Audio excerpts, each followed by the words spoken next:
না, আপনি আপনি যদি মনে করেন যে 10,000 টাকা ধার নিতে আসেন, 10,000 টাকা দিলেন, আপনি আরেকটা বড় বিপদে পড়লেন 2 লাখ টাকার, না 10,000 দিচ্ছে ওইটা দিয়ে করে ফেলো, তাহলে তো হবে না।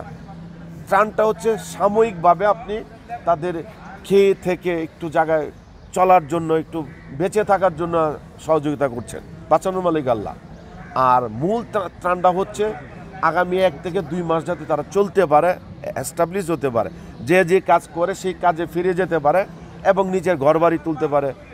তারা ধান চাষ করছে, অনেকে ব্যবসা বাণিজ্য করছে, দোকান করছে, যেগুলো বাসিয়ে নিয়ে গেছে সেইগুলো এস্টাবলিশ না হওয়া পর্যন্ত তাদের পাশে দাঁড়ানো আমি মনে করি আমাদের উচিত, এবং সরকারও সেদিকে সুদৃষ্টি দেওয়া উচিত। আমি মনে করি যে আমাদের এটার উপর একটা এখনই একটা ফান্ড হওয়া উচিত, যে বানবাসীদের পক্ষে এখন আছি আমরা, বানের পানি চলে গেলে আমরা কি করব, এটার উপর।